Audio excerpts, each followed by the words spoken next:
بسم اللہ الرحمن الرحیم نحمدہ و نصلی علی رسولہ الکریم اما بعد فاعوذ باللہ من الشیطان الرجیم بسم اللہ الرحمن الرحیم۔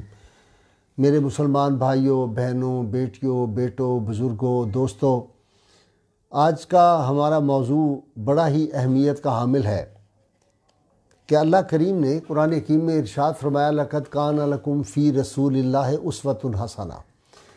کہ میرے رسول صلی اللہ علیہ وسلم، میرے محبوب کریم، اللہ تعالیٰ نے ارشاد فرمایا میرے محبوب کی شخصیت میں تمہارے لیے مکمل نمونہ ہے، بیسٹ ماڈل فار ہیومینٹی اس ذات پاک کے اندر ہے۔ تمہیں دنیا کا جہاں بھی کسی معاملے میں بھی رہنمائی چاہیے ہو، تمہیں ذات مصطفیٰ صلی اللہ علیہ وسلم کی طرف دیکھنا ہے، وہیں سے تمہیں رہنمائی ملے گی۔ حضور سید عالمین صلی اللہ علیہ وسلم کی تعلیمات مبارکہ میں اور آپ کی حیات پاک سے ہمیں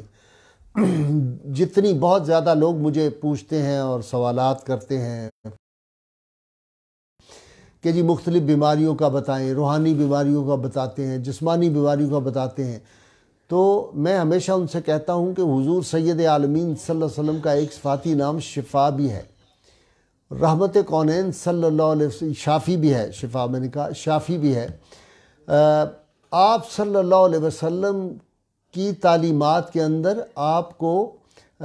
جو آپ کی ظاہری بیماریاں ہیں وہ ہوں یا باطنی بیماریاں ہوں، ان سب کا حل آپ کو ملتا ہے۔ بنیادی طور پر دین اسلام جو ہے وہ انسان کی ظاہری اور باطنی جو اوصاف ہیں ان سب کو پیدا کرتا ہے انسان کے اندر، اور اسی طرح ہی جو انسان کے اندر کوئی کمزوریاں آ جاتی ہیں، وہ ظاہری کمزوریاں ہوں یا باطنی کمزوریاں ہوں، وہ ظاہری بیماریاں ہوں یا باطنی بیماریاں ہوں، وہ جسم کی بیماریاں ہوں یا روح کی بیماریاں ہوں، یا فکر کی یا ذہن کی یا قلب کی بیماریاں ہوں، یہ ان سب کا حل اور شفا جو ہے وہ دامن مصطفیٰ صلی اللہ علیہ وسلم سے وابستہ ہونے میں ہے۔ رحمت کونین صلی اللہ علیہ وسلم نے بہت سادہ بات آپ دیکھیں کہ کس طرح ایک انسان کے اندر انقلاب برپا ہوتا ہے، اس میں ظاہری بھی ہے اور باطنی دونوں چیزیں ہیں۔ 5 وقت ایک مسلمان جو 5 وقت کی نماز پڑھتا ہے وہ 5 وقت جو ہے وہ وضو کرتا ہے۔ اب جو وضو کرتا ہے اس کے اندر کتنی طہارت کا پہلو ہے، اور الطہور و شطر الایمان آپ صلی اللہ علیہ وسلم کا فرمان پاک ہے کہ جو پاکیزگی ہے یہ ایمان کا حصہ ہے، اور ایک جگہ آتا ہے الطہور و نصف الایمان، یہ نصف ایمان ہے، یعنی طہارت پہ کتنا زور دیا ہے، اور طہارت ظاہری ہو یا باطنی ہو دونوں پہ اسلام نے بہت زیادہ زور دیا ہے۔ اور پھر اس بات میں یہ بھی دیکھیں کہ رحمت کونین صلی اللہ علیہ وسلم کے بارے میں جو قرآن نے کہا لامرو کا کہ اے محبوب کریم صلی اللہ علیہ وسلم آپ کی حیات پاک کی قسم، تو یہ مقدس مطہر حیات پاک آپ صلی اللہ علیہ وسلم کے اس دنیا میں جو آمد مبارک ہے، آپ کا یہاں تشریف لانا جو ہے، آمد مصطفیٰ صلی اللہ علیہ وسلم سے لے کر اور آپ کے جو وصال مبارک ہے اس تک، یہ حیات پاک جو ہے اس کے اندر ساری جو ایک فکرہ میں اکثر کہا کرتا ہوں وہ آج پھر دہرا رہا ہوں، 63 سالہ حیات ظاہری کے اندر ساری خوبیاں، ساری عظمتیں، ساری رفتیں، ساری خیریں، ساری اچائیاں، ساری بلائیاں جو ہیں وہ اس 63 سال کے اندر ہیں، اور کوئی حیات انسانی کا ایسا مسئلہ ظاہری ہو یا باطنی ہو، فکری ہو، قلبی ہو، ذہنی ہو، علمی ہو، کسی طرح کا کوئی مسئلہ ہو، ایسا نہیں ہے کہ آپ کو یہاں سے رہنمائی نہ ملے، یہاں سے آپ کو روشنی ملے گی۔ اس لیے مظفر وارثی مجھے یاد آتے ہیں جو کہتے ہیں کہ رستہ کسی سے پوچھنا توہین ہے میری، ہر راہ گزار شہر پیغمبر کو جائے ہے،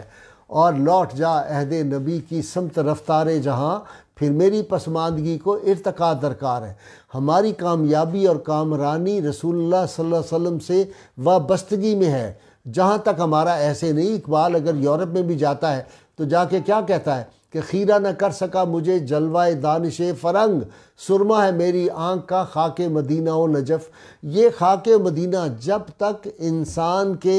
ضمیر اور خمیر میں ہرا کا پتھر اور بتھا کی مٹی نہیں آئے گی، اس وقت تک ہماری کامیابی کامرانی ظاہری ہو یا باطنی ہو یہ ممکن نہیں ہے۔ تو میں عرض کر رہا تھا نماز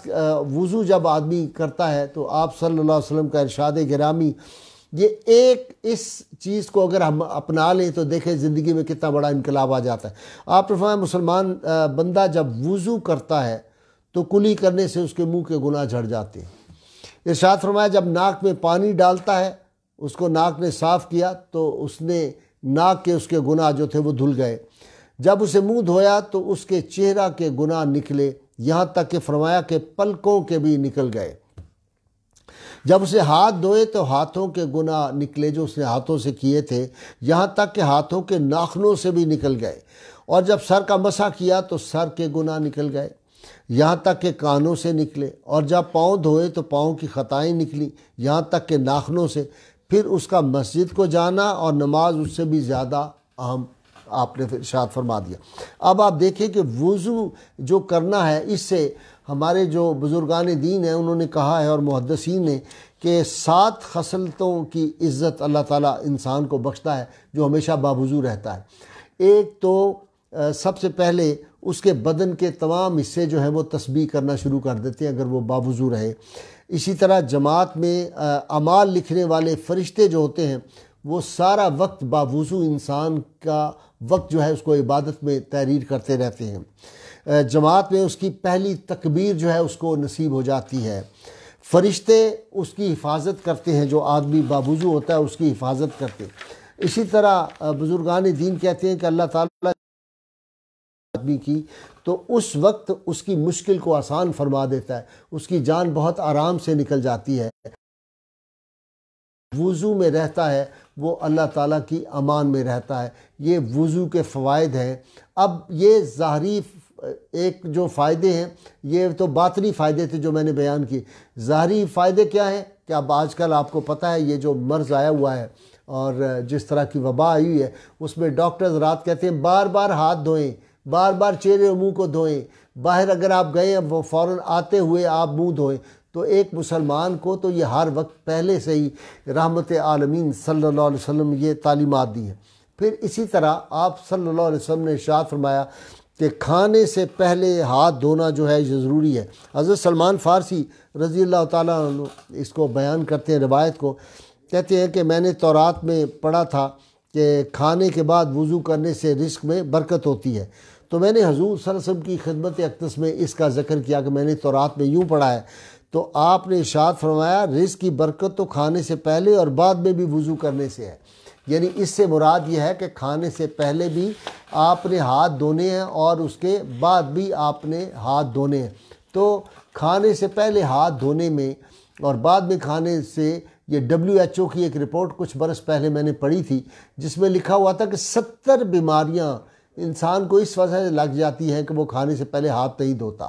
اور آپ دیکھیں کہ اسی لیے بہت دلچسپ بات ہے کہ یہ جو ہم چھری کانٹے سے کھانا کھاتے ہیں، ہمیں نہیں پتہ وہ کانٹا کس کس نے استعمال کیا، یہ فوک کس کس نے استعمال کیا۔ اسی لیے جب محمد علی جوہر کو جو تھا ان کا ریسیپشن دیا تھا لارڈ میئر نے لندن میں، تو اس نے بڑے اپنی طرف سے تذیق امیز لہجے میں کہا کہ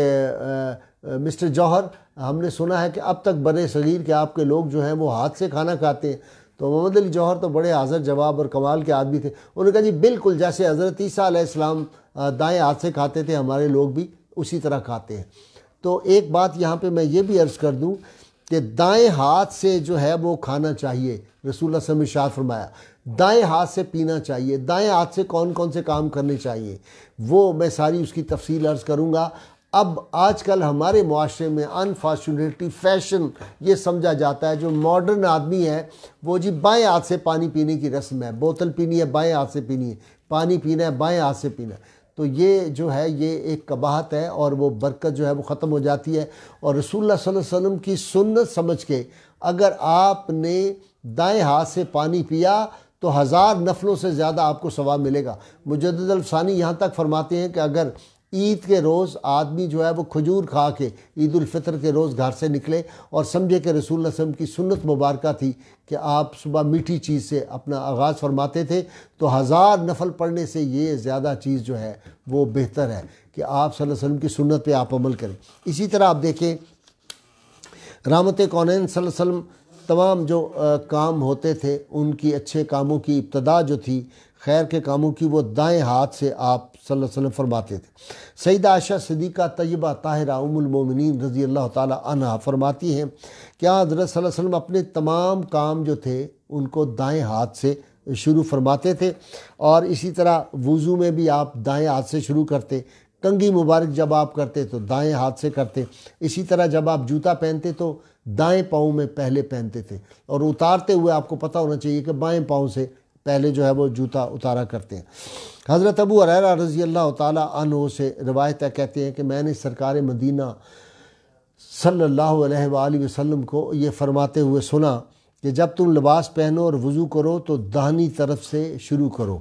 یہ ابو داؤد اور ترمذی میں دونوں میں یہ حدیث پاک آئی ہے۔ اسی طرح بخاری و مسلم میں آیا ہے کہ سیدنا ابو ہریرہ رضی اللہ تعالیٰ عنہ سے یہ بھی روایت ہے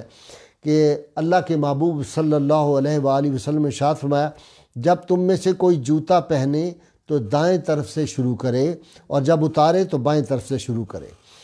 رحمت کونین صلی اللہ علیہ وسلم نے دائیں ہاتھ سے کھانے کا حکم دیا اور بائیں ہاتھ سے کھانے سے آپ نے منع فرمایا۔ حضرت عبداللہ بن عمر رضی اللہ تعالیٰ سے روایت ہے کہ آپ صلی اللہ علیہ وسلم نے فرمایا، جب تم میں کوئی شخص کھائے تم میں سے تو اپنے دائیں ہاتھ سے کھائے، اور پیے تو دائیں ہاتھ سے پیے۔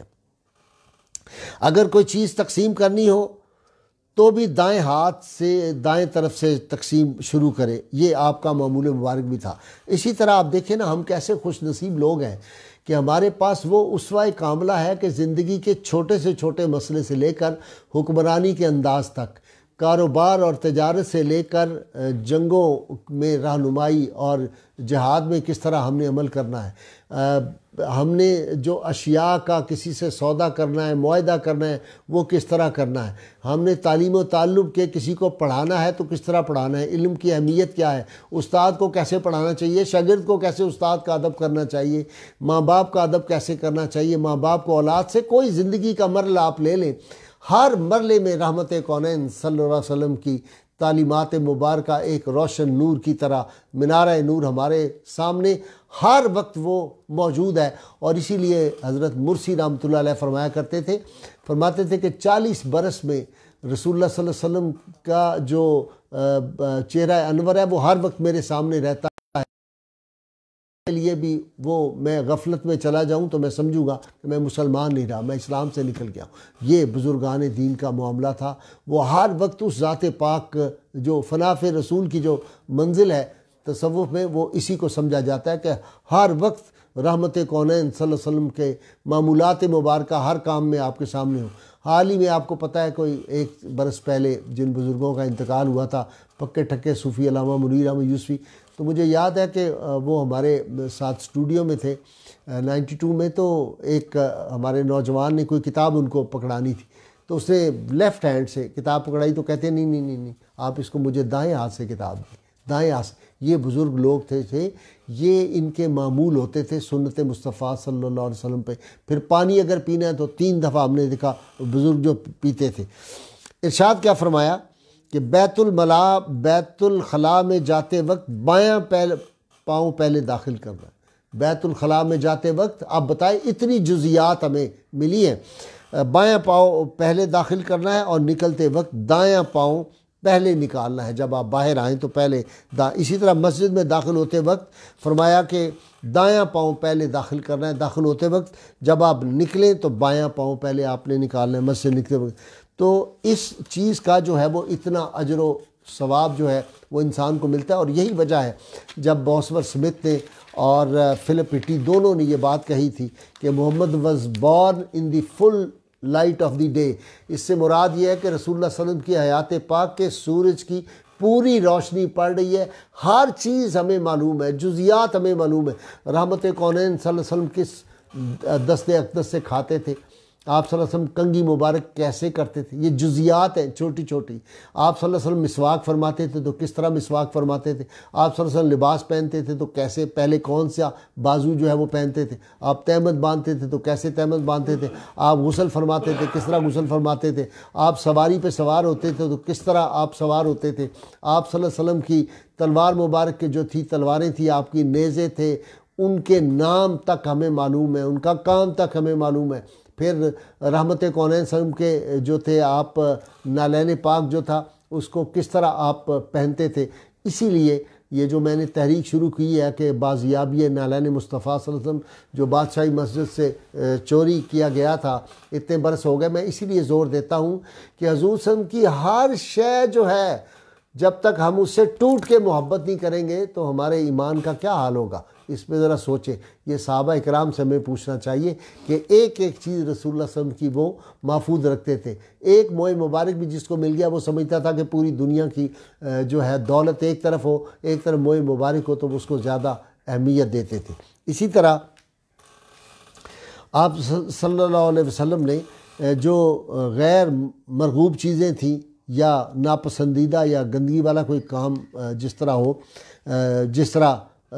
آپ نے بیت الخلاء کا جانا، استنجا کرنا، ناک صاف کرنا، تو یہ آپ بائیں ہاتھ سے جو آپ نے ترغیب دی ہے کہ اس طرح کا کام جب آپ نے استنجا کرنا ہے تو بائیں ہاتھ سے آپ نے کرنا ہے۔ بدن سے آپ نے کپڑے جب اتارنے ہیں تو بائیں طرف سے آپ اس کو شروع کریں گے۔ پاجامہ، جوتے، اس طرح یہ ساری چیزیں جو ہیں یہ جب آپ الگ کریں گے جسم سے تو بائیں ہاتھ سے آپ اس کو کرتے تھے۔ اسی طرح آپ نے کھانے کے معاملے میں مردار جو ہے اس کو کھانے سے سختی سے منع فرمایا آپ صلی اللہ علیہ وسلم نے۔ اب دیکھ لیں کہ اب یہ ثابت ہو رہا ہے کہ جن جانوروں کو حرام قرار دیا ہے آپ صلی اللہ علیہ وسلم نے، ان کو جو لوگ کھا رہے ہیں ان کو کیسی کیسی بیماریاں پیدا ہو رہی ہیں۔ اور پھر وہ جو مردار اور جھٹکا جو خون نہیں نکلتا جانور کا، آپ نے یہاں تک جزیات بتائی ہیں کہ آپ نے کتنی رگیں کاٹنی ہیں، کس طرف اس کا منہ کرنا ہے جب آپ نے جانور کو لٹانا ہے، اور اس کا جب تک وہ جسم ٹھنڈا نہ ہو جائے آپ نے اس کی کھال نہیں اتارنی وغیرہ وغیرہ۔ ان کی تمام جزیات جو ڈیٹیلز ہیں وہ بھی آپ صلی اللہ علیہ وسلم دی۔ اور حلال کا جو گوشت ہے آپ دیکھ لیں، اب یورپ میں بھی یہ پاپولر ہو رہا ہے، لوگ حلال گوشت کی طرف جو ہے، اور ذبیحہ کا جو ہوتا ہے گوشت اس کو لوگ پسند کرنے لگے ہیں، اور وہ صحت کے لیے بھی بے انتہا مفید ہے۔ اس طرح آپ دیکھتے ہیں کہ آپ صلی اللہ علیہ وسلم نے ایسے طبیب جسم، وہ مشہور واقعہ مجھے یہاں پہ یاد آ جاتا ہے کہ حضرت عبداللہ بن عتیق رضی اللہ تعالیٰ عنہ اور 7 اور صحابہ ان کے ساتھ شامل تھے۔ تو ابو رافع یہودی جو تھا وہ آپ صلی اللہ علیہ وسلم کو اذیت دیتا تھا، بڑا امیر آدمی تھا، لوگوں کو پیسے دے کے آپ کی حج جو ہے وہ لکھوایا کرتا تھا، آپ صلی اللہ علیہ وسلم کے خلاف یہ سارے معاملات کرواتا تھا۔ تو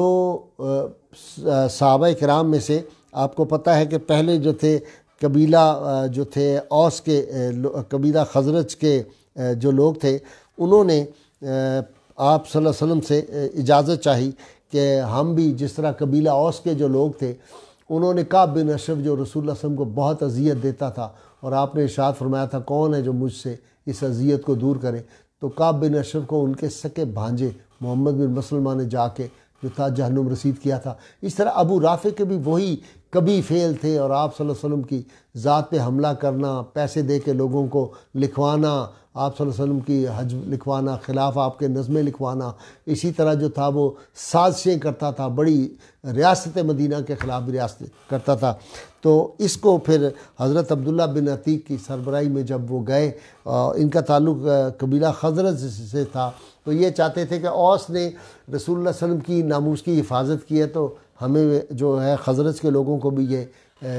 اعزاز حاصل ہو جائے آپ صلی اللہ علیہ وسلم کا۔ تو پھر یہ بھی گئے اور اس کو جا کے ابو رافع کو، وہ ڈیٹیل ہے کہ کس طرح رات کے وقت اس کو جا کے حضرت عبداللہ بن عتیق کیسے اس کے قلعہ میں داخل ہوئے، کیسے رات کو جا کے انہوں نے آواز دی، اور پھر اس کی آواز کے جواب میں جب اس کی آواز آئی تو انہوں نے جا کے اس کو جو تھا وہ قتل کر دیا، جہنم رسید کیا۔ جب یہ باہر نکلنے لگے تو چونکہ وہ سیکنڈ سٹوری پہ تھا اور سیڑھیاں اتر رہے تھے تو ان کو پتہ نہیں چلا، رات کے اندھیرے میں تو ان کی ٹانگ ٹوٹ گئی۔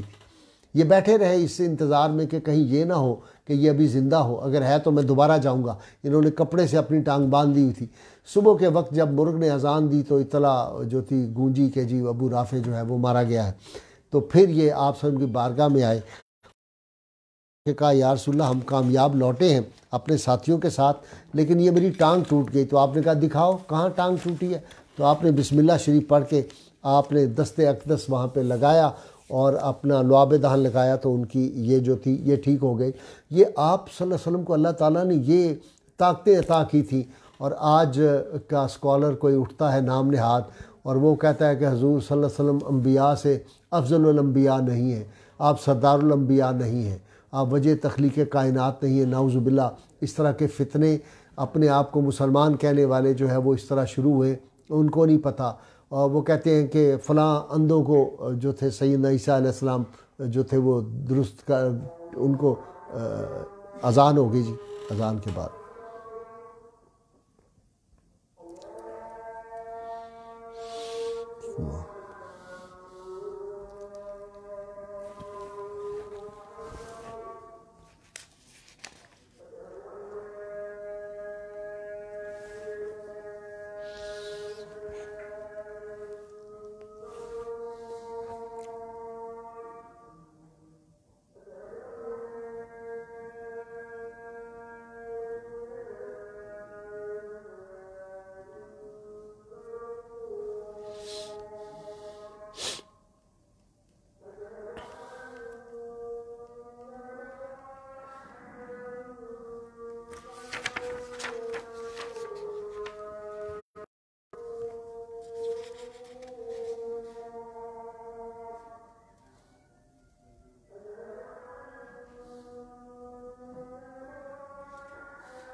تو میں یہ عرض کر رہا تھا کہ سیدنا عیسیٰ علیہ السلام جو تھے وہ ان سے جو کوڑ کے مریض ہوتے تھے یا نابینا جو تھے ان کو شفا مل جاتی تھی، مردوں کو زندہ کر دیتے تھے۔ وہ یہ ساری جو خصائل ہے یہ تو رحمت کونین صلی اللہ علیہ وسلم کی امت کے جو اولیاء ہیں اللہ تعالیٰ نے ان کو بھی یہ جو خوبیاں عطا فرمائی ہوئی ہیں۔ تو آپ صلی اللہ علیہ وسلم نے جو تھا سیدنا علی المرتضیٰ شیر خدا کا وہ جو مشہور واقعہ ہے کہ خیبر کی جنگ میں آپ کی آنکھ مبارک جو تھی اس میں آشوب تھا اور آپ بہت بیمار تھے، حتیٰ کہ جب آپ صلی اللہ علیہ وسلم نے طلب فرمایا کہ علی کو بلا کر لاؤ، وہ مشہور حدیث ہے کہ آپ نے فرمایا کل میں جھنڈا اس کو دوں گا جو اللہ اور اس کے رسول سے محبت کرتا ہے، اور اللہ نے اس کے ہاتھ پہ جو ہے وہ فتح عطا فرمائے گا مسلمانوں کو۔ تو جب ان کو لائے تو باقاعدہ صحابہ نے ان کا بازو تھاما ہوا تھا، ساتھ ان کو لائے تھے سہارا دے کے، اتنی ان کی آنکھوں میں تکلیف تھی۔ تو آپ صلی اللہ علیہ وسلم نے اپنا لعاب دہن ان کی آنکھوں پہ لگایا، اور سیدنا علی مرتضیٰ فرماتے ہیں پھر اس کے بعد مجھے زندگی میں کبھی آنکھ کی تکلیف نہیں ہوئی۔ تو یہ ایک آپ صلی اللہ علیہ وسلم کا وصف مبارک، اور آپ کو اللہ نے یہ قدرت دی ہوئی تھی۔ اسی طرح آپ صلی اللہ علیہ وسلم جس کے لیے دعا فرما دیتے تھے آپ کی دعا قبول ہوتی تھی، لوگوں کو شفا ہو جاتی تھی۔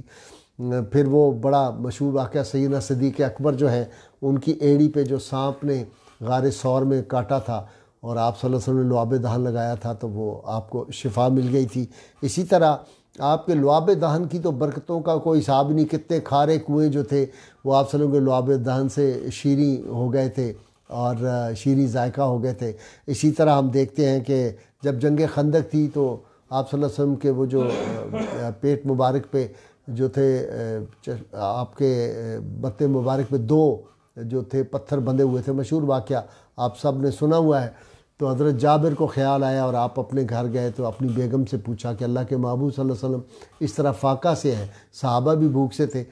تو کیا کریں؟ انہوں نے کہا ایک بکری کا بچہ ہے وہ ہم ذبح کرتے ہیں، تھوڑا سا کھانا ہے، لیکن صرف آپ صلی اللہ علیہ وسلم کو لانا اور چند بندے ساتھ آئیں اور سب کے لیے تو یہ نہیں ہم انتظام کر سکتے، بہت تھوڑا سا انتظام ہے۔ آپ سب تشریف لائے، آپ نے اپنا لعاب دہن ڈالا اور وہ آپ نے کہا جب تک میں نہ آؤں اس وقت تک ہانڈی آپ نے نہیں اتارنی، اور پھر روٹیاں، تو سارا جو تھا لشکر جو تھا وہ سارا سب نے کھایا، اور ابھی تک وہ ہانڈی میں اسی طرح سالن بھی باقی تھی۔ آپ صلی اللہ علیہ وسلم کو اللہ تعالیٰ نے خاص جو تھا وہ یہ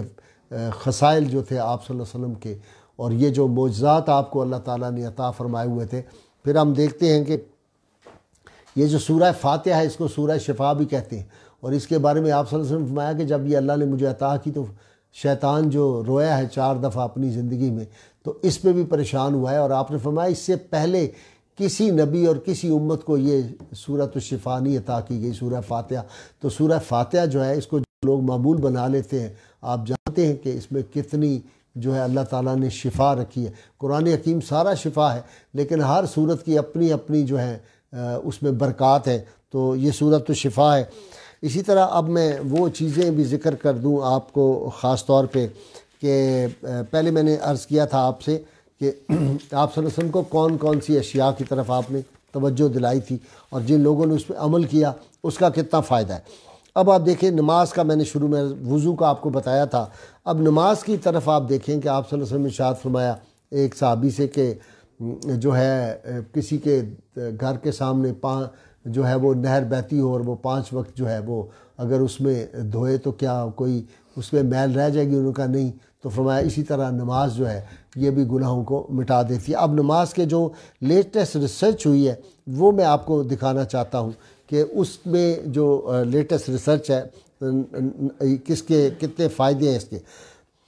ایک تو تہجد کی نماز جو ہے اس کے بارے میں بڑے اس کے فوائد ہیں۔ عطار ہو، رومی ہو، رازی ہو، غزالی ہو، کچھ ہاتھ نہیں آتا بیاہ سحر گاہی، علامہ نے کہا ہے یہ جو رات کا اٹھنا ہے نا یہ بڑا زبردست ہے۔ یہ اٹھتے ہیں ہوتی ہیں، خاص طور پہ آپ دیکھیں نا کہ حضرت جو راوی ہے اس حدیث پاک کے جو تہجد کی اہمیت کے بارے میں، وہ سلمان فارسی رضی اللہ تعالیٰ عنہ ہیں، اور آپ دیکھیں کہ اللہ نے ان کو کیسی صحت دی، 250 برس ان کی عمر ہوئی ہے، اتنا لمبی انہوں نے طویل عمر پائی۔ تو رات کی آخری گھڑی تہجد ادا کرتا ہے یا وہ نماز صبح کی پڑھتا ہے، تو ڈاکٹر کہتے ہیں کہ جسم کے جو پٹھے اور جوڑ ہوتے ہیں وہ ورزش جب آدمی کرتا ہے سجدہ کی وجہ سے تو اس کے چہرے کے مساموں میں بھی جو ہے وہ خون کی گردش اور ٹیشوز جو ہیں ان میں خون کی گردش تیز ہو جاتی ہے۔ ابھی میں 2-3 روز پہلے میں لیکچر دینے گیا تھا یونیورسٹی آف ہیلتھ سائنسز میں، تو وہاں کے جو وائس چانسلر تھے ڈاکٹر جاوید اکرم، انہوں نے بتایا کہ اکثر جو ہارٹ اٹیک ہوتے ہیں، میجورٹی ہارٹ اٹیک جو ہیں وہ صبح کے وقت ہوتے ہیں، جب آدمی صبح کے وقت اٹھتا ہے اس وقت کے ہوتے ہیں۔ جو نماز لوگ پڑھتے ہیں، عبادت کرتے ہیں، تو ان کو کیا ہوتا ہے یہ سائنسز جو ہیں، یہ جو بلغم جمع ہوتی ہے جب آپ سجدے میں جاتے ہیں تو آپ کا جو تنفس کا نظام ہے وہ تیز ہوتا ہے، اور بریدنگ جو ہے آپ کی رات کو سوئے ہوئے جو آہستہ ہوتی ہے وہ تیز ہو جاتی ہے، اور پھیپھڑوں میں پوری طور پر پھیپھڑے کھل جاتے ہیں، اس میں ہوا جاتی ہے جب آپ اٹھتے بیٹھتے ہیں، رکوع میں جاتے ہیں، سجود میں جاتے ہیں۔ تو یہ میں کئی دفعہ لوگوں سے کہتا ہوں کہ آج کل دنیا میں بہت زیادہ اس بات کا چرچا ہے کہ جی میں وہ جو ہے کرتا ہوں یہ جو خاص ورزشیں ہوتی ہیں، کیا کہتے ہیں جی اس کو، یوگا پہ بہت زور دیا جا رہا ہے۔ تو لیٹسٹ یہ جو یوگا آج کل ہمیں لوگ سکھاتے ہیں یہ 5000 سال پرانا ہے، کوئی 10,000 کوئی 3,000 سال پرانا ہے۔ لیٹسٹ یوگا جو ہے وہ یہ ہے، اس کے اندر اگرچہ اس کو یوگا سمجھ کے نہیں آپ نے کرنا، آپ نے اللہ کی عبادت سمجھ کے اس کو کرنا ہے، لیکن اس کے اندر لیٹسٹ یوگا ہے۔ پھر آپ کے دیکھیے بریدنگ کا سسٹم آپ کا اچھا ہو گیا۔ اسی طرح جو ہوا ہمارے اندر ریزیڈیول ایئر جو اندر جمع ہوتی ہے ہمارے پھیپھڑوں میں نہیں نکل رہی ہوتی، جب آپ نماز پڑھتے ہیں تو وہ جو اندر ہوا رکی ہوتی ہے رات کو گندی وہ بھی باہر آ جاتی ہے۔ اسی طرح سجدے کی حالت میں جب انسان جاتا ہے تو اس کے دماغ کو جو ہے وہ خون پہنچتا ہے سجدے میں، اور اس کی نشو و نما جو ہے وہ ہوتی ہے۔ تو یہ جو آپ صلی اللہ علیہ وسلم کا ارشاد گرامی تھا حضرت سلمان فارسی کو، آپ نے فرمایا تہجد کے وقت اٹھ کر نماز پڑھنے کی عادت کو اپنا لو، اس کو عادت بنا لو، کیونکہ ارشاد فرمایا تم سے پہلی قوموں کے سالے لوگوں کی یہی عادت تھی، یہ تمہیں خدا سے قریب کرتی ہے اور تمہارے گناہوں کا کفارہ ہے۔ اور آخری بات جو ہے اس میں دیکھیے کتنی اہمیت ہے، ارشاد فرمایا تمہارے گناہوں کو مٹاتی ہے اور جسم سے بیماری کو دور کرتی ہے۔ تو میں نے تو دیکھا میرے والد گرامی ماشاءاللہ جو تھے انہوں نے 100 برس سے زیادہ کی عمر پائی تھی، بڑی طویل، اور ساری عمر ان کی اتنی صحت لاجواب رہی کہ ان کو کوئی میجر بیماری نہیں، صرف وہ جو بڑھاپے کی کمزوری ہے وہ کوئی بیماری ہوئی تھی، ان کی صحت آئیڈیل تھی۔ اور زندگی میں کئی دفعہ ہوا کہ ہمارا گاؤں جو ہے یہاں سے جہاں ان کا مزار شریف ہے اب 100 میل بنتا ہے، اور وہ لاہور سے وہاں پیدل چلے جاتے تھے اور 2 دن میں وہاں پہنچ جاتے تھے۔ آدمی حیران ہو جاتا تھا کہ کس طرح، تو وہ کہتے تھے میں جاتا ہوں ساتھ ساتھ قرآن شریف پڑھتا جاتا ہوں، حافظ قرآن تھے۔ تو یہ تہجد گزار جو لوگ ہیں، آج بھی آپ چلے جائیں آپ کو تہجد گزار لوگوں کے چہرے جو ہیں اس میں خاص قسم کی رونق نظر آئے گی۔ اچھا میں تو یہ بھی کہتا ہوتا ہوں کہ تہجد تو سبحان اللہ کسی کو نصیب ہو جائے، اللہ کرے، اور دائرہ مخلصین کے جس طرح بیٹیوں بہنوں اور نوجوانوں کو اللہ کے فضل و کرم سے تہجد گزار سارے ہمارے جو ہیں وہ ممبران ہوتے ہیں۔ اٹھ ہی جائے کوئی بندہ، صبح کا اٹھنا جو ہے وہ جوش ملی آبادی، اگرچہ آپ کو پتہ ہے وہ سیکولر تھے، تو اس نے کہا کہ کوئی اس طرح کا شعر اس وقت میرے ذہن میں نہیں آ رہا کہ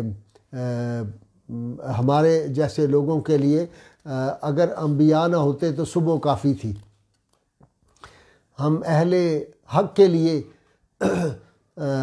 ہم اہل حق کے لیے ہم اہل پتہ نہیں کیا کو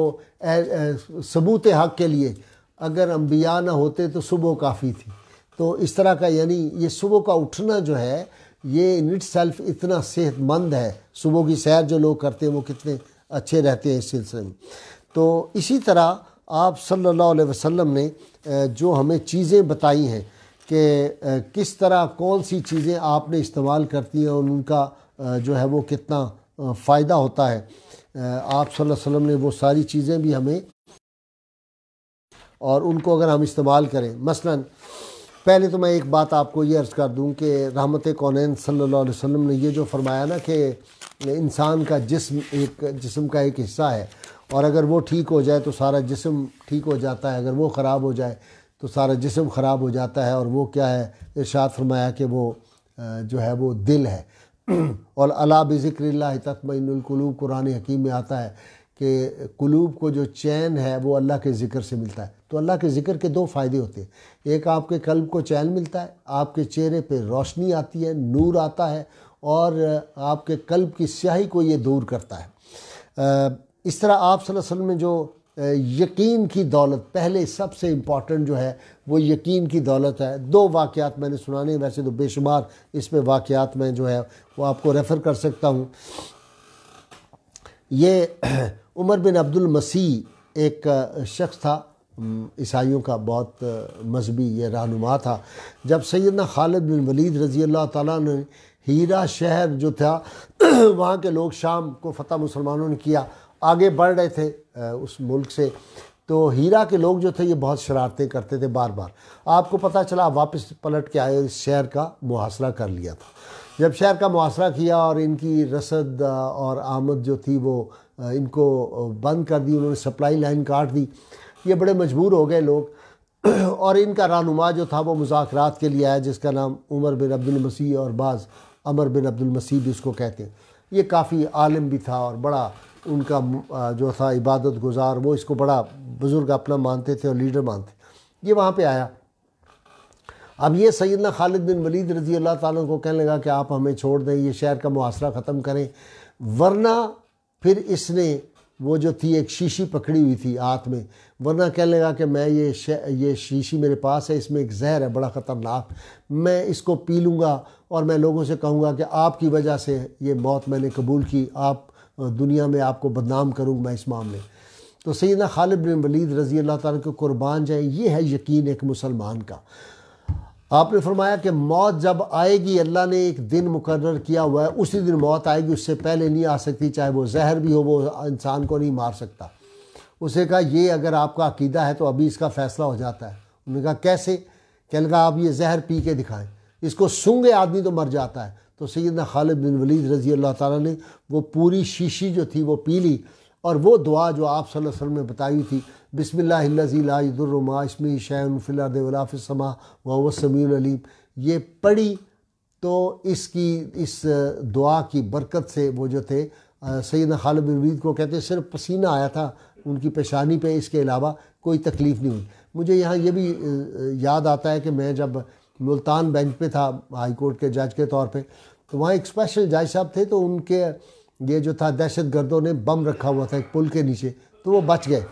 تو میں نے انہیں پوچھا کہ یہ آپ کیسے بچے؟ انہوں نے کہا جی میں صبح گھر سے پڑھ کے نکلتا ہوں 3 مرتبہ بسم اللہ الذی لا یضر مع اسمہ شیء فی الارض ولا فی السماء وہو السمیع العلیم، اس کی برکت سے گاڑی تباہ ہو گئی، پل تباہ ہو گیا، جج صاحب جو تھے اسپیشل کورٹ کے وہ بچ گئے تھے۔ یہ 2008-9 کی بات ہے غالباً۔ اسی طرح حال ہی میں ایک بڑا زبردست واقعہ ہوا ہے، آپ نے دیکھا ہوگا کہ لندن میں اسرار رشید ایک نوجوان اہل سنت کا اسکالر ہے، بڑا مشہور، بڑی خوبصورت انگریزی بولتا ہے اور بڑا، اس کو میں نے انٹرنیٹ پہ سنا، ابھی تک میرا اس سے براہ راست رابطہ نہیں ہے، تو میں نے اس کا ایک مکالمہ جو ہے وہ کرسچن پادری سے مینچسٹر میں دیکھا ہے، اس کا ایک مناظرہ ہوا ہے۔ اس مناظرے کے دوران بھی یہ بات آئی کہ جی مسلمانوں کے عقیدہ ہے کہ ایک دن موت کا مقرر ہے، اور یہ جو دعا ہے اگر آدمی پڑھے تو اللہ تعالیٰ جو ہے اس کو کسی قسم کے ضرر سے محفوظ رکھتا ہے، مسنون دعا ہے۔ تو وہ جو کرسچن تھا ان کے ساتھ مذاکرے میں جو راہب تھا یا جو بھی پادری، اس نے کہا جی یہ دعا پڑھ کے آپ کا یقین ہے کہ آپ کو کچھ نہیں ہو؟ اس نے کہا نہیں۔ اس نے کہا یہ زہر کی شیشی پڑی ہے، آپ مجھے پی کے دکھائیں اور پڑھیں دعا۔ تو اسرار رشید نوجوان، میرا خیال ہے وہ انڈر 40 ہے ابھی، اس نے وہ پڑھی بسم اللہ الذی لا یضر مع اسمہ شیء فی الارض ولا فی السماء وہو السمیع العلیم، آپ دیکھ سکتے ہیں، یہ موجود ہے فیس بک پہ، اور وہ پوری شیشی پی گیا اور بالکل اس کو بھی ذرا سا پسینہ آیا ہے، اور اس کے بعد اس نے اپنی گفتگو جاری رکھی، وہ اب تک ماشاءاللہ زندہ اور حیات ہے۔ اصل بات کیا ہے؟ اصل بات ہے یقین، یقین کامل، اور یقین کے بارے میں تو اللہ کریم خود فرماتا ہے ان اللہ علی کل شیء قدیر، ہر شے پہ رب قادر ہے، ہر شے پہ رب قادر ہے، وہ جو چاہے جس وقت چاہے جب چاہے جس کو چاہے عطا کر دے، جس سے چاہے وہ چھین لے، وہ کسی کو حکومتیں دے دے، سلطنتیں دے دے، دولت دے دے، عزت دے دے، شہرت دے دے، جب چاہے واپس لے لے۔ یہ انسانوں کی غلط فہمی ہے، وہ سمجھتے ہیں کہ ہم نے فلاں کو یہ کیا، ہم نے فلاں کو یہ دیا، یہ بات نہیں ہوتی۔ یہ اللہ تعالیٰ کی اپنی قدرت اور حکمت ہر شے اس مالک کے ہاتھ میں ہے۔ لیکن کیا فرماتا ہے؟ کہتا ہے کہ میں مومن کے گمان کے مطابق کرتا ہوں، میری ذات پہ یقین ہو بندے کو تو میں اس کے مطابق ہی کرتا ہوں، جس کو یقین نہیں میری۔ اس لیے اقبال نے اس بات پہ بڑی زور دیا، علامہ فرماتے ہیں خدا لم یزل کا دست قدرت تو زباں تو ہے، یقین پیدا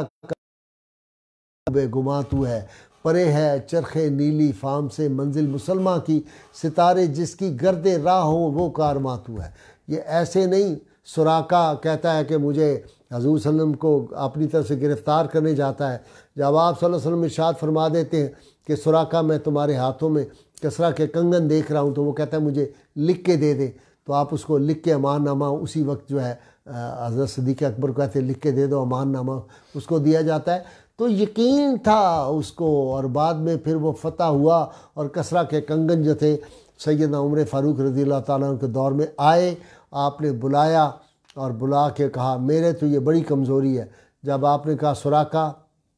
میرے آقا صلی اللہ علیہ وسلم نے ارشاد فرمایا تھا سراقہ میں تمہارے ہاتھوں میں کسریٰ کے کنگن دیکھ رہا ہوں، آج کسریٰ کے کنگن آئے ہیں، یہ لو میں تمہارے ہاتھوں میں پہناتا ہوں۔ تو اقبال نے لکھا نا کہ ایک جو مسلمان مجاہد تھا وہ ابو عبیدہ بن جراح کے پاس گیا شہادت کا جذبہ لیے ہوئے، شام کی سرحد تھی، تو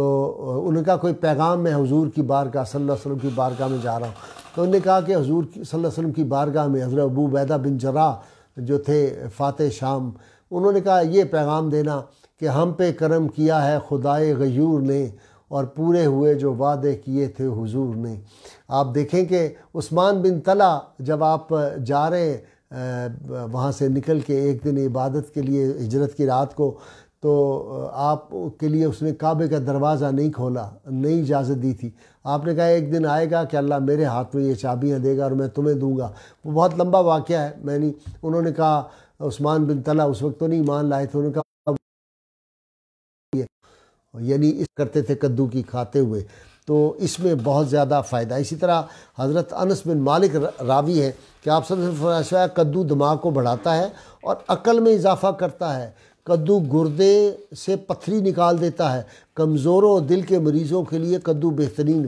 غذا ہے۔ اور اسی طرح آپ نے انار کے بارے میں بڑی اہمیت آپ نے فرمائی ہے کہ آپ نے فرمایا ہر انار کے اندر ایک دانہ ہوتا ہے جو جنت کا جس میں دانہ ہوتا ہے ہر انار کے اندر۔ آپ دیکھ لیں آج کل کتنا مفید ہے لیور کے لیے، معدے کے لیے، یہ چیزیں جو ہیں یہ کتنی مفید ہے۔ ہاں وہ جی مجھے سلطان منیر ہمارے شاگرد ہیں وہ دائرہ مخلصین کے، انہوں نے وہ شعر کریکٹ کر دیا، ہم ایسے اہل نظر کو ثبوت حق کے لیے اگر رسول نہ ہوتے تو صبح کافی۔ یہ جوش ملی آبادی نے کہا جو میں صبح کی بات کر رہا تھا، تو یعنی صبح کا کتنی امپورٹنٹ ہے۔ اسی طرح انار، پھر آپ نے فرمایا یہ سفر جل جس کو بئی کہتے ہیں، اس کا مربع بھی ملتا ہے۔ حضرت ابو ذر غفاری رضی اللہ تعالیٰ راوی اس حدیث کے کہ آپ صلی اللہ علیہ وسلم کو میں نے دیکھا کہ آپ ہاتھ میں اس کو اچھال رہے تھے بئی کو، اور فرما رہے تھے کہ یہ دل کو مضبوط کرتا ہے اور سینے کے اندر جو بوجھ ہوتے ہیں اس کو دور کرتا ہے، اور حکیم کہتے ہیں کہ بلغم کے لیے اور دل کی طاقت کے لیے انتہائی اہم ہے، اور اگر کسی کو شوگر نہ ہو تو ہمارے حکماء کہتے ہیں کہ یہ بہی کا مربع اس کے لیے بے انتہا اہم ہے، اور اگر کسی کو شوگر ہے تو پھر مربے کی بجائے وہ ویسے بہی جو ہے اس کو سالن کے طور پہ بھی استعمال کر سکتے ہیں آپ۔ حضور صلی اللہ علیہ وسلم نے خوشخبری سنائی ہے کہ جو آدمی اس کو استعمال کرے گا اس کو دل کا دورہ نہیں پڑے گا۔ اسی طرح حضرت جابر رضی اللہ تعالیٰ راوی ہے، کہتے ہیں کہ آپ صلی اللہ علیہ وسلم نے ارشاد فرمایا اس کو بہی کو سفر جل کو کھایا کرو، یہ دل کی تکلیف کو دور کرتا ہے اور سینہ کی گھٹن کو بھی یہ دور کرتا ہے۔ آپ صلی اللہ علیہ وسلم نے ارشاد فرمایا، حضرت انس راوی ہیں کہ جب دل کی غلافی جھلی میں ورم آ جائے، یہ جو ہارٹ کی جو جھلی ہوتی ہے اس میں کوئی ورم آ جائے، اس میں پانی پڑ جائے، تو فرمایا بہی کھایا کرو، اس سے اللہ تعالیٰ تمہیں شفا دے دے گا۔ اسی طرح کھجور کے سے آپ کو رغبت تھی اور بڑی پسند فرماتے تھے، تو آپ صلی اللہ علیہ وسلم جو ہے وہ فرمایا کرتے تھے، سید عائشہ فرماتی ہیں کہ مجھے کمزوری ہو گئی تھی شادی کے بعد، میں ویک ہو گئی کچھ صحت کے، تو آپ نے فرمایا عائشہ کھجور اور کھیرا کھاؤ کہ اس میں یہ غذا استعمال کی، کہتی ہیں تو میری جو کمزوری تھی وہ دور ہو گئی تھی۔ اس طرح آپ کا ارشاد گرامی کہ آپ نے فرمایا کہ کھجور جو ہے یہ جگر کے لیے تریاک ہے، لیور کے پرابلمز کے لیے، اور فرمایا جو شخص ہر روز صبح 7 اجوا کھجوریں کھاتا ہے تو پورا دن اس پہ زہر اور جادو کا اثر بھی نہیں ہوتا۔ یہاں میں یہ آپ کو بتاؤں کہ لیٹسٹ ریسرچ یہ ہے کہ اجوا کھجور جو ہے اس کے جو گٹھلی ہے اس کو بھی سکھا کے پیس کے اس کا پاؤڈر بنا دیا جائے، اس کو بھی استعمال کیا جائے، اور اجوا کھجور کو بھی، تو یہ دل کے مرض کے لیے بہترین چیز ہے، اور جس گھر میں بھی اجوا ہوتی ہے اس گھر میں بھی جادو کا اور جنات کا اثر جو ہے اور نہیں ہوتا، اور یہ زہر کے اثر کو بھی جو ہے وہ ختم کرتی ہے اجوا کھجور، اس کی بڑی شان ہے۔ اسی طرح آپ نے جب سعد بن ابی وقاص کو مشورہ دیا تھا کہ حارث بن کلدہ جو حکیم تھا بڑا مشہور، کہ اس کے پاس لے جاؤ دل کے مرض کے لیے، اور اس سے مشورہ اور اس کو بتانا کہ کھجور جو ہے اجوا اس کا بھی استعمال تمہیں کروائے، تو اس کے اندر بڑی خیر اور بہت زیادہ جو ہے وہ۔ اسی طرح سعد بن ابی وقاص رضی اللہ تعالیٰ کہتے ہیں جب مجھے ہارٹ اٹیک ہوا تو آپ صلی اللہ علیہ وسلم میری عیادت کے لیے تشریف لائے میرے گھر پہ، تو جب آئے تو آپ نے اپنا دایاں دست اقدس میرے سینے پہ رکھا، کہتے ہیں کہ میں اس کی ٹھنڈک آج تک محسوس کر رہا ہوں، اور ایسے ہوا جیسے وہ بیماری آپ کے نکل گئی، اور پھر وہی 7 اجوا کھجوریں جو تھے وہ استعمال کرتے رہے۔ اسی طرح حضرت جابر بن عبداللہ جو ہے یہ بھی راوی ہے اس بات کے کہ ایک عورت آئی جس کے بچے کو گلے کی تکلیف تھی، خناق تھا، گلے کی کوئی بیماری تھی، تو آپ صلی اللہ علیہ وسلم فرمایا عود ہندی جو ہے اس کو استعمال کرو، قسط ہندی بھی اس کو کہتے ہیں، اس کو رگڑ کر آپ نے فرمایا کہ بچے کو چٹاؤ، کہتے ہیں وہ چٹایا تو وہ بچہ صحت یاب ہو گیا تھا، اور آپ نے فرمایا تھا کہ اس کو استعمال کیا کرو اپنے بچوں کے لیے۔ اسی طرح ایک عورت جس کے بچے کے منہ اور ناک سے خون آ رہا تھا، اس کو بھی آپ نے اس کا مشورہ دیا کہ تم عود ہندی جو ہے اس کو استعمال کرو۔ اس طرح یہ ہم دیکھتے ہیں کہ جو کے دلیے کے بارے میں آپ صلی اللہ علیہ وسلم نے تاکید فرمائی کہ اس کے بہت فائدے ہیں۔ ام المومنین سیدہ عائشہ صدیقہ رضی اللہ تعالیٰ عنہ فرماتی ہیں کہ رسول اللہ صلی اللہ علیہ وسلم کا معمول مبارک یہ تھا کہ گھر میں جب بھی کوئی بیمار ہوتا تو آپ اس کو جو کا دلیا حکم ارشاد فرماتے، اور یہ فرماتے یہ دلیا دل کے غم کو دور کرتا ہے، دل سے بوجھ کو اتار دیتا ہے، اور تم میں سے کوئی اپنے چہرے کو دھو کر اس سے جس طرح غلاظت کو دور کرتا ہے، میل کو دور کرتا ہے، اسی طرح یہ دل سے بوجھ کو دور کرتا ہے۔ اس کا کتنا فائدہ ہے یہ جو ہے۔ اب آپ دیکھ لیجئے کہ ماڈرن دنیا میں تمام ڈاکٹر حضرات کہتے ہیں کہ جی جو کا دلیا جو ہے وہ آپ استعمال کریں، اور بسکٹ بھی جو ہے جی وہی جو کے بنے ہوئے، اب بسکٹ جو ہیں وہ کتنے قیمتی ہو گئے، براؤن بریڈ جو ہے وہ اس کا کتنا آج کل رواج ہے، لوگ اسی کو استعمال کرتے ہیں۔ تو اس لیے اس طرف بھی جو ہے وہ ہمیں توجہ کرنی چاہیے۔ اور گیری ملر نے جو کتاب لکھی تھی امیزنگ قرآن، اور مسلمان بھی ہو گیا تھا، اس نے کہا کہ کمال کی بات ہے کہ محمد صلی اللہ علیہ وسلم نے جو کچھ فرما دیا، اتنے برس پہلے انہوں نے شہد کے فوائد بتائے، تو اب میں ابھی جو لیکچر دے کے آیا تھا یونیورسٹی آف ہیلتھ سائنسز میں، تو وہاں مجھے ڈاکٹر نے بتایا جی کہ ہم نے تو یہاں پہ اس پہ جو ہے وہ ایم فل اور پی ایچ ڈی کروائی ہے، اور مجھے انہوں نے بتایا کہ اس میں جو ہے وہ واقعی فائدے جو آپ نے بتایا ہے کہ شہد کے اتنے فوائد ہیں شہد، لیکن وہ میں ہنس کے کہتا ہوتا ہوں کہ اصلی شہد ملے کہاں سے، کسی خوش نصیب کو ہی ملتا ہوگا، ورنہ یہ جو شہد مارکیٹوں اور دکانوں میں ہوتا ہے یہ تو سارا ہی اللہ تعالیٰ معاف کرے یہ جعلی قسم کا شہد ہوتا ہے۔ اصلی شہد جب ہو تو اس کے اندر اتنی شفا رکھی ہے۔ اس طرح جو کے بارے میں، جو کا دلیا جو ہے اس کے بارے میں پھر آپ صلی اللہ علیہ وسلم نے فرمایا تھا کہ جو گوشت ہے بھنا ہوا نہیں آپ پسند فرماتے، شوربے والا آپ نے تاکید فرمائی۔ تو شوربے والا اب پوری دنیا کہتی ہے جی کہ مریض جو ہے اس کے لیے یہ جو ہوتا ہے اپنا سوپ جو ہے یہ بہت مفید چیز ہے، اس کو بھی استعمال کرنا چاہیے۔ اسی طرح آپ صلی اللہ علیہ وسلم نے گائے کے دودھ کا جو ہے اس سے بھی علاج فرمایا، اس میں شفا ہے، تو گائے کا دودھ جو ہے یہ بھی استعمال کرنا چاہیے۔ ہمارے ہاں لوگ اس طرح بھی توجہ نہیں دیتے۔ گائے کے دودھ میں آپ نے ہمیشہ ریکمینڈ کیا ہے کہ اس کے اندر شفا ہے، گائے کے دودھ کے اندر۔ تو جو آپ نے فرمایا، یعنی میرے آج کی جو گزارشات تھی اس کا مقصد تھا کہ اللہ کے محبوب صلی اللہ علیہ وسلم نے جو کچھ فرما دیا اس میں حکمت ہے، دانش ہے، دانائی ہے، شفا ہے، خیر ہے، بھلائی ہے، عظمت ہے، رفعت ہے، اچھائیاں ہیں، جو کہتے چلے جائیں لفظ ختم ہو جائیں گے۔ تو آپ صلی اللہ علیہ وسلم کی جو بھی کوئی فرمان پاک ہے اس پہ جو ہے وہ ایک بات آپ نے یاد رکھنی ہے، آپ سب نے میرے ساتھ مل کے نعرہ نہیں بھولنا۔ یہ پاکستان کا مطلب کیا، لا الہ الا اللہ، لوگ اس کو کوشش کر رہے ہیں کہ یہ نعرہ رک جائے، یہ ہم نے نہیں روکنا۔ اور دوسرا ہماری غیر مشروط محبت اور لامحدود وفاداری صرف اور صرف سرکار مدینہ صلی اللہ علیہ وسلم سے، یہ دو نعرے۔ اور تیسرا آپ نے شامل ہونا ہے ہمارے ساتھ رحمت کونین صلی اللہ علیہ وسلم کا جو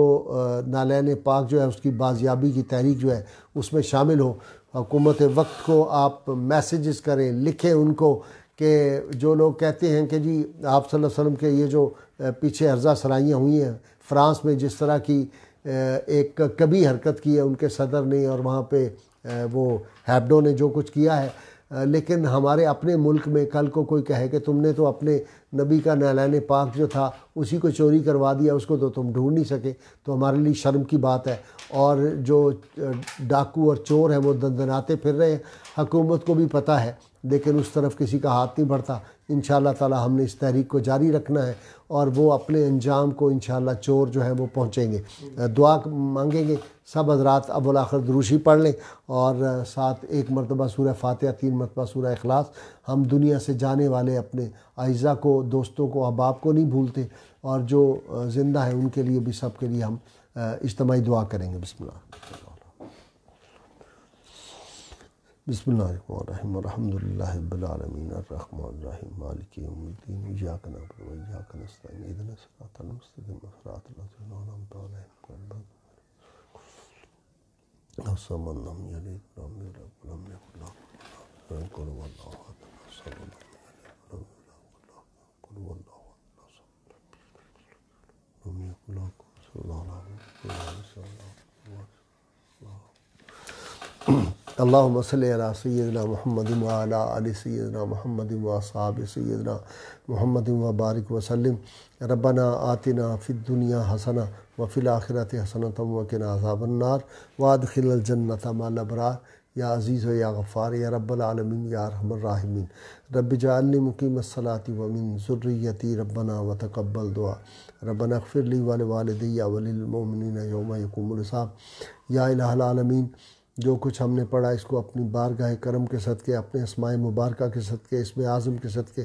اپنی بارگاہ پاک میں قبول و منظور فرما۔ سب کا ثواب تحفتاً ہدیتاً عقیدتاً عاجزاً حضور سید عالمین رحمۃ اللہ عالمین جناب محمد مصطفیٰ صلی اللہ علیہ وسلم کی بارگاہ علی قدر میں پیش کرتے ہیں، قبول و منظور فرما۔ آپ صلی اللہ علیہ وسلم کے تصدق میں جملہ انبیاء کرام، اہل بیت اطہار، حضور کے والدین کریمین، امہات المومنین، خلفائے راشدین، امام العاشقین سیدنا بلال حبشی، سیدنا اویس کرنی، سید الشہداء سیدنا امیر حمزہ رضی اللہ تعالیٰ، صحابہ بدر، صحابہ عہد، صحابہ صفہ، صحابہ کربلا، اصحاب کہف کی ارواح مقدسہ کو ثواب عطا فرما۔ جملہ حضور صلی اللہ علیہ وسلم کے محبوب صحابہ کرام اور محبوب اولیاء کرام کی ارواح مقدسہ کو اس کا ثواب عطا فرما۔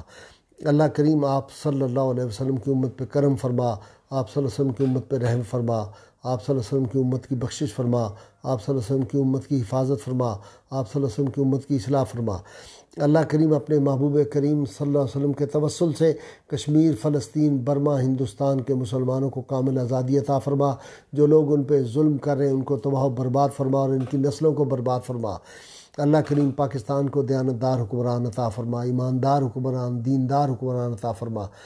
اللہ کریم ہمارے احباب میں سے جو دنیا سے فوت ہو چکے، بالخصوص حضرت میاں جی رحمۃ اللہ علیہ، اماں جی رحمہ اللہ، اور سلطان بشیر صاحب کی عالیہ، ساجد صاحب کے والد جناب حکیم غلام مصطفیٰ صاحب، چودھری مختار صاحب، باجی فخر صاحبہ، سید عباس علی شاہ صاحب، سلطان منیر کی والدہ، نجم کے والد، شاہ ستار کے والد، اعظم بٹ صاحب کے والدین، اور علامہ منیر احمد یوسفی، بابا نوار حسین جلو آنوی، صوفی ارش محمد کے والدین، مولانا ابو داود صادق صاحب، رضوان صاحب کی والدہ، نوید انجم کرم اللہ والے کی والدہ، اللہ کریم ان سب کو،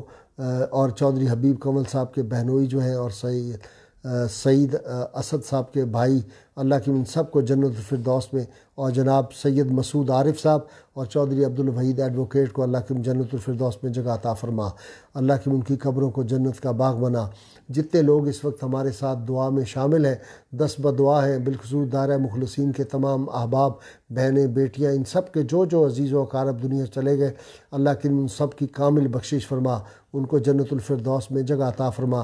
اللہ کریم ہمارے احباب میں سے ساجد صاحب، سجاد صاحب، ڈاکٹر زائدہ اسلام آباد سے، عمر دراز فیصل آباد، شیخ نواز صاحب، ان کے اہل خانہ فیصل آباد والے، نوید انجم کربلا والے، نوید صاحب چاند ہانگ کانگ والے، قدرت اللہ صاحب علی یوسف کراچی والے، رفت بی بی راول پنڈی ان کے اہل خانہ، Noor Bibi Bibi Faisalabad, doctor Iram Bandey, doctor captain Khalid Bandey, Shakir Qureshi Sahib ان کی فیملی، اسی طرح عرفانہ بی بی گجرانوالا، تسنیم بی بی اسلام آباد، سید امین شاہ صاحب ترمزی اور ان کے اہل خانہ، میاں نواز صاحب ان کی اہلیہ اور ان کے اہل خانہ، اللہ کریم ان سب پہ اپنا خاص فضل و کرم فرما۔ اللہ کریم ہمارے احباب میں سے ملک طارق رحیم صاحب اسلام آباد والے، ان کے اہل خانہ، تاج آغا صاحب، روحی باجی یکاتور سے، پیر سردار عالم صاحب، روبی باجی کے جو شوہر ہیں وہ بیمار ہیں پشاور سے، اللہ کی ان کو صحت کاملہ عطا فرمائے، پیر سردار عالم صاحب کے صاحبزادے، اللہ کی ان کو صحت عطا فرمائے، نوید انجم صاحب، سائمہ بی بی، حافظ حماد، شہزادہ سلیم، حافظ بابر، چودھری حبیب کمل، زاہد قریشی صاحب، جل معظم صاحب، حافظ لقمان صاحب، ڈاکٹر شاہد صاحب ان کے اہل خانہ، ارشد صاحب اعجاز، حاجی صابر صاحب، کاشف صاحب، ماجد صاحب، ڈاکٹر فیض اظہر کمبو، ڈاکٹر ظہیر میر صاحب، ڈاکٹر ریاض ان کے اہل خانہ، مسز افضال ان کے اہل خانہ، پیر نعیم شاہ صاحب، دائرہ مخلصین کے تمام احباب، بہنیں، بیٹیاں، نور صاحب امریکہ والے ان کے اہل خانہ، امین مغل صاحب ان کے اہل خانہ، پروفیسر نورید فاطمہ، صوفی ارش محمد صاحب کے اہل خانہ، سلطان بشیر صاحب، خاقان صاحب کی والدہ میاں افتخار صاحب، باجی طیبہ مدینہ منورہ والی، سائمہ بیٹی، انم بیٹی، رابعہ بٹ، رابعہ رضوان، باجی مجاہدہ، ہنا بیٹی، گلزیب بیٹی، سعدیہ بی بی، کلثوم ہاشمی، شبنم محسن ایڈوکیٹ، اعظم بٹ صاحب، اللہ کی اسرا خان، کوثر یوسف، باجی شگفتہ امریکہ والی، انس غازی صاحب، اسامہ غازی، سعد غازی صاحب، قدسیہ باجی سعودی عرب والی، سلمان بٹ صاحب، نائلہ باجی فیصل آباد سے، اللہ کریم ہمارے دیگر احباب امت الحفیظ صاحبہ جو ہے، ڈاکٹر سید عمران مرتضیٰ مرتضیٰ صاحب، اللہ کریم جتنے دوست احباب کے میں نے نام لیے، مسز افتخار اور ان کے اہل خانہ، وجیہ نور ان کے اہل خانہ، امریکہ سے مسز سامیہ اور ڈاکٹر اسد صاحب کینٹکی امریکہ سے، ایڈوکیٹ زوبیہ، حیات اللہ خان صاحب سنبل، ایم ایچ شاہین ایڈوکیٹ، اللہ کی ان سب کے اسماء گرامی لیے، اور جن دوست احباب نے اس وقت ہمارے ساتھ جو دست بدعا ہیں، اللہ کی ان سب کو صحت کاملہ عطا فرما، ان پہ اپنا خاص فضل و کرم فرما۔ اللہ کریم روبینہ ممتاز صاحبہ کو صحت کاملہ عطا فرما۔ اللہ کریم ان سب کو ہر قسم کی پریشانی، بیماری، رسوائی، تکلیف، عذاب، نقصان سے محفوظ فرما۔ اللہ کریم جن جن دوست احباب نے اس وقت دست بدعا ہیں تیری بارگاہ میں، ان سب کی دلی آرزویں پوری فرما۔ تیری ذات علیم و بذات صدور ہے۔ اللہ کریم تو نے خیال حق میں کن فرمانا ہے اور ہماری قسمتیں بدل جانی ہیں، ہماری تقدیریں بدل جانی ہیں۔ اے تقدیروں کے بدلنے والے، سب کی آرزویں پوری فرما دے۔ جو نوجوان ہمارے ساتھ اس کام میں، اس کار خیر میں ہمارے ساتھ اپنا وقت نکال کے حصہ لیتے ہیں، اللہ کی ان پہ اپنا کرم فرما، ان کو دین و دنیا کی نعمتیں عطا فرما، ان کی اولادوں کو کامیاب فرما، سب کی اولادوں کو کامیاب فرما، طالب علموں کو کامیابیاں عطا فرما، کامرانیاں عطا فرما، امت مسلمہ کو پھر اللہ کریم عروج عطا فرما۔ اللہ کی امت مسلمہ کو پھر عروج عطا فرما، بے اولادوں کو اولاد عطا فرما، اولاد والوں کو اولاد نرینہ عطا فرما، بالخصوص جناب سعد غازی صاحب کو اللہ کریم اولاد نرینہ عطا فرما دے، کرم فرما دے، فضل فرما دے، رحم فرما دے۔ اللہ کریم ہمیں شیطان کے شر سے محفوظ فرما، ہمیں حاسدوں کے حسد سے محفوظ فرما، ہم شریروں کے شر سے محفوظ فرما، کم ظرفوں کم نظروں کی کم نظری سے محفوظ فرما، اللہ کی نظر بد سے محفوظ فرما، اپنا فضل فرما، سب کو حرمین شریفین کی حاضری بار بار نصیب فرما۔ یہ جو آفت اور مصیبت آئی ہے، اللہ کریم اس کو اپنے محبوب کریم صلی اللہ علیہ وسلم کی امت سے دور فرما دے۔ اللہ کریم اس مرض سے سب کے گھروں کو محفوظ فرما، سب کے اہل خانہ کو محفوظ فرما، اپنے محبوب صلی اللہ علیہ وسلم کی امت پہ اللہ کریم کرم فرما دے۔ اللہ کریم تمام انسانیت سے اس مصیبت کو دور فرما دے۔ غریب لوگ ہیں، اللہ کریم مصیبت زدہ ہیں، تیری مخلوق ہے، ان پہ کرم فرما دے، ان پہ فضل فرما دے۔ اس آفت کو اللہ کریم اٹھا دے، اس آفت کو اٹھا دے، اللہ کریم اس کو انسانوں سے دور فرما دے، کرم اور فضل کے معاملے فرما۔ جو دعائیں یاد تھی تیری بارگاہ میں پیش کر دی، سب کو 5 وقت نماز اور تہجد پڑھنے کی توفیق عطا فرما، سب کے گھروں میں اتفاق اور اتحاد پیدا فرما۔ نوجوان بچے بچیاں جن کے ہیں، اللہ کی ان کو مناسب رشتے عطا فرما، اللہ کی بے روزگاروں کو روزگار عطا فرما دے، غریبوں کی غربت کو دور کر دے، جن کے گھروں نہیں ہے، جن کے پاس چھت نہیں ہے، اللہ کی ان کو اپنے گھر عطا فرما دے۔ وصلی اللہ تعالیٰ علی خیر خلقہ ونور عرشہ وزینت فرشہ محمد و آلہ و صحبہ اجمعین برحمتک یا ارحم الراحمین۔